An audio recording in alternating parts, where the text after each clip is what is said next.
नमस्कार मंडळी, श्री स्वामी समर्थ. स्वागत आहे तुमचं माझ्या यूट्यूब चॅनलवरती. आजचा दिवस तुम्हा सर्वांना खूप छान, सुखाचा, आनंदाचा आणि समाधानाचा जाऊ देत, हीच मी स्वामींच्या चरणी प्रार्थना करते आणि आजच्या या नवीन व्हिडिओला सुरुवात करते. पण त्या अगोदर तुम्ही माझ्या चॅनलवरती जर नवीन असाल तर चॅनलला पण लगेच सबस्क्राईब करा आणि कमेंटमध्ये श्री स्वामी समर्थ लिहायला अजिबात विसरू नका. उद्या 31 डिसेंबर वार आहे बुधवार आणि सगळ्यांनाच माहिती आहे की 31 डिसेंबर हा वर्षाचा शेवटचा दिवस असतो. म्हणजेच 2025 हे वर्ष संपून 2026 या नवीन वर्षाची सुरुवात होणार आहे. त्यामुळे हा दिवस खूप खास आणि महत्त्वाचा आहे आणि म्हणूनच आजच्या या व्हिडिओमध्ये मी तुम्हाला एक अतिशय सोपा, घरगुती आणि श्रद्धेने करण्यासारखा उपाय सांगणार आहे, ज्यामध्ये उद्या 31 डिसेंबरला तुमच्या घरावरून आणि घरातील प्रत्येक व्यक्तीवरनं एक विशिष्ट वस्तू ओवाळून टाकायची आहे. आणि हा उपाय योग्य पद्धतीने केल्यास तुमच्या आयुष्यातील अडचणी हळूहळू दूर होऊ लागतात, शत्रू सुद्धा मित्र बनतो, मनातल्या गोष्टी घडू लागतात आणि अवघ्या 24 तासातच घरातली इडापिडा, नजरबाधा, नकारात्मकता आणि दारिद्र्य यांचा नाश होण्यास मदत होते. त्याचप्रमाणे येणारं 2026 हे नवीन वर्ष तुमच्यासाठी आनंदाचं, आरोग्याचं, समाधानाचं आणि भरभराटीचं जावो, घरात सुख शांती नांदो आणि तुमच्या मनातील सर्व इच्छा मनोकामना पूर्ण व्हाव्यात, यासाठी हा उपाय खूप उपयुक्त मानला जातो. तर नेमकी कोणती वस्तू आहे जी तुम्हाला उद्या 31 डिसेंबरला ओवाळायची आहे, हा उपाय नेमका कधी आणि कोणत्या वेळेत करायचा आहे, याबद्दलची संपूर्ण माहिती मी आजच्या व्हिडिओमध्ये तुमच्यासोबत शेअर करणार आहे. त्यामुळे व्हिडिओ हा स्किप न करता शेवटपर्यंत नक्की पहा, जेणेकरून तुमच्यापर्यंत योग्य ती माहिती पोहोचेल.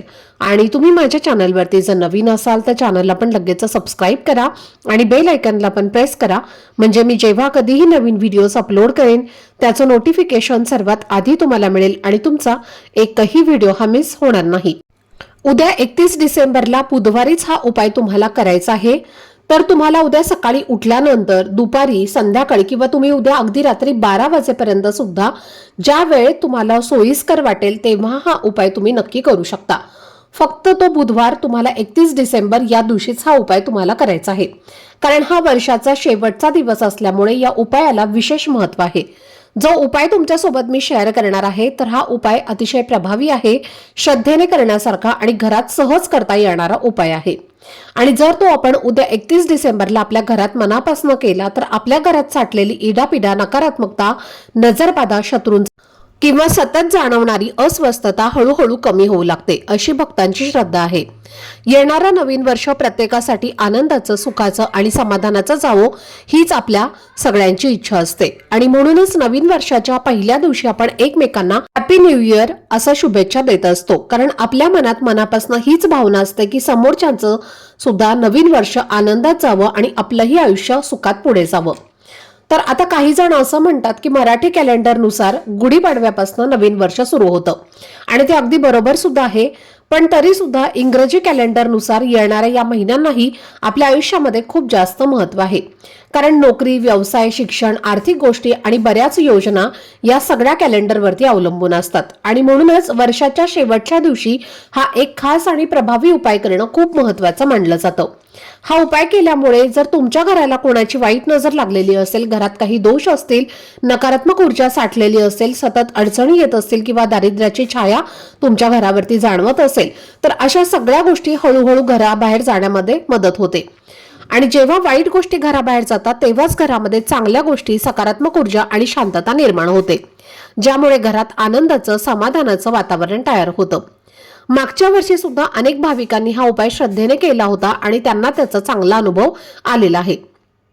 आणि म्हणूनच या वर्षी सुद्धा हा उपाय पुन्हा एकदा मनापासून आणि विश्वासाने करायचा आहे, जेणेकरून येणारं नवीन वर्ष आपल्यासाठी सुख, शांती आणि भरभराट घेऊन येईल. घरातील स्त्री असो किंवा पुरुष असो, कोणीही हा उपाय अगदी सहजपणे करू शकतो. आणि जर घरातील स्त्रियांना या दिवशी मासिक पाळी असेल तर घरातील पुरुषांनी किंवा मुलांनी सुद्धा हा उपाय केला तरीही चालेल, काहीच अडचण नाही. त्यामुळे याबाबत मनामध्ये कोणताही प्रकारचा संभ्रम ठेवू नका. आता हे जे वर्ष संपत आहे तर ते कुणासाठी खूप सुखाचं गेलं असेल, कोणाच्या आयुष्यामध्ये चांगल्या घडामोडी घडलेल्या असतील, तर कुणाच्या वाट्याला दुःख, संकट आणि अडचणी आल्या असतील, कारण प्रत्येक माणसाच्या आयुष्यात घडणाऱ्या गोष्टी या त्याच्या कर्मावर अवलंबून असतात आणि आपण जशी कर्म करतो तशी फळं आपल्याला मिळतात असं म्हटलं जातं. आयुष्यात कधी कधी आपल्या हातून चुका होतात, कधी चांगल्या गोष्टी घडतात तर कधी न कळतपणे आपल्या हातनं वाईट गोष्टी घडतात आणि त्या सगळ्यांची फळं आपल्याला भोगावीच लागतात. पण याचा अर्थ असा नाही की आयुष्यभर फक्त दुःखच राहणार आहे, कारण प्रत्येकाच्या आयुष्यात सुखानंतर दुःख आणि दुःखानंतर पुन्हा सुख हे येतच असतं. असा एकही माणूस नाही की ज्याच्याकडे खूप पैसा संपत्ती आहे आणि म्हणून त्याला कधीच कोणतं दुःख, ताणतणाव किंवा अडचण येत नाही. कारण कितीही श्रीमंती असली तरी आयुष्यामध्ये काही ना काही समस्या येतच राहतात आणि म्हणूनच या वर्षात आयुष्यामध्ये जे काही वाईट घडलं आहे तर ते आपण मनात धरून बसू नये, कारण जुन्या गोष्टी मनात ठेवून आपण पुढे जाऊ शकत नाही आणि पुढचं सगळं चांगलं व्हावं, आपलं आयुष्य नीट मार्गावर यावं, येणारं नवीन वर्ष आपल्यासाठी आनंदाचं, समाधानाचं आणि भरभराटीचं जावं, तसेच नवीन वर्षात आपल्या सर्व इच्छा मनोकामना पूर्ण व्हाव्यात, यासाठी हा उपाय 31 डिसेंबरला श्रद्धेने करायचा आहे. हा उपाय जर आपण मनापासून केला तर आपल्या आयुष्यात असणारे शत्रू हळूहळू दूर होऊ लागतात आणि काही वेळेला जे शत्रूसारखे वाटतात तेच पुढे जाऊन मित्र सुद्धा होतात. तसेच अनेक गोष्टी आपल्या मनासारख्या घडू लागतात, आयुष्यामध्ये सुरू असलेल्या अडचणी आणि संकट कमी होऊ लागतात, अशी श्रद्धा आहे.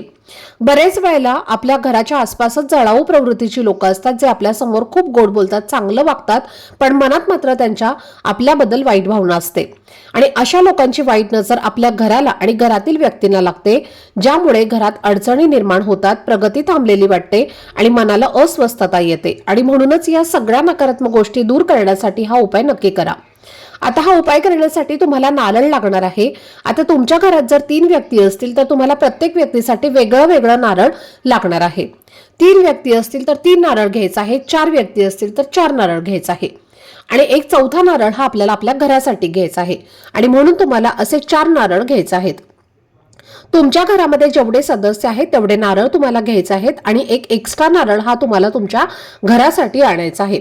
सर्वप्रथम तुम्हाला काय करायचं आहे, एक पिशवी घ्यायची आहे आणि ही पिशवी आपल्या घराच्या मुख्य प्रवेशद्वाराच्या बाहेर नेऊन ठेवायची आहे.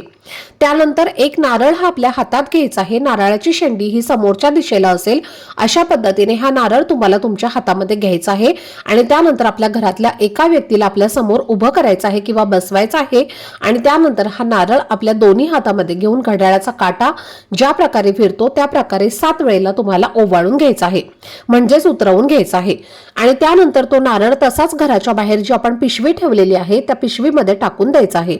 घरात परत यायचं आहे, हातपाय स्वच्छ धुवायचे आहेत, पुन्हा दुसरा नारळ घ्यायचा आहे, दुसऱ्या व्यक्तीवरनं हा नारळ तुम्हाला उतरवून घ्यायचा आहे, पुन्हा तो नारळ तुम्हाला बाहेर जाऊन त्या पिशवीमध्ये ठेवायचा आहे. घरात परत यायचं आहे, हातपाय स्वच्छ धुवायचे आहेत, पुन्हा तिसरा नारळ घ्यायचा आहे, तिसऱ्या व्यक्तीवरनं सुद्धा तुम्हाला उतरवून घ्यायचा आहे.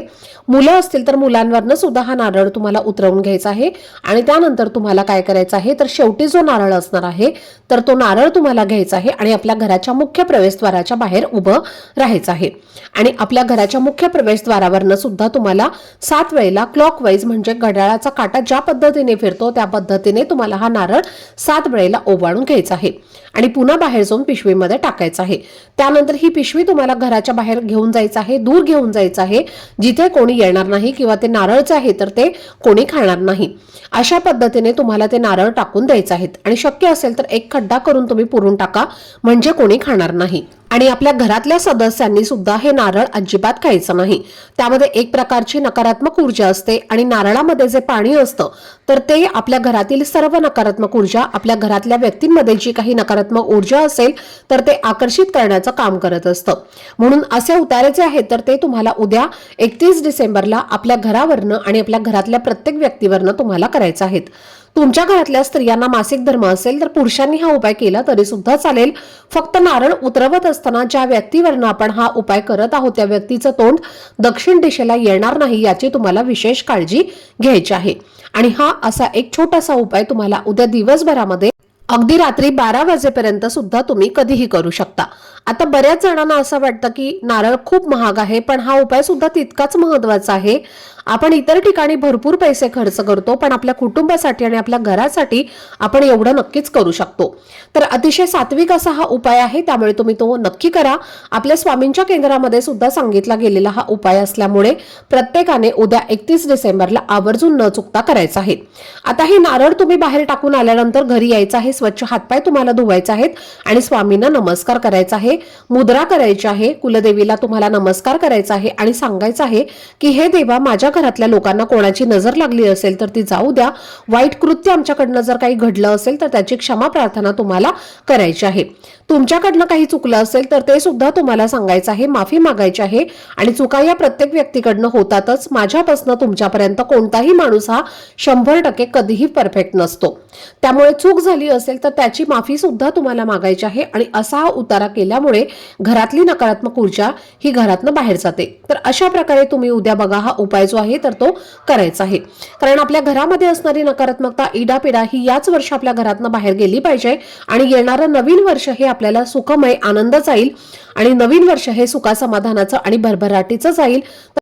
तर हा अत्यंत प्रभावी उपाय तुमच्यासोबत मला शेअर करायचा होता. आजचा हा व्हिडिओ जर तुम्हाला आवडला असेल, माहितीपूर्ण वाटला असेल तर व्हिडिओला लाईक, शेअर आणि चॅनलला सबस्क्राईब नक्की करा. भेटूयात पुढच्या व्हिडिओमध्ये. तोपर्यंत सर्वांना श्री स्वामी समर्थ.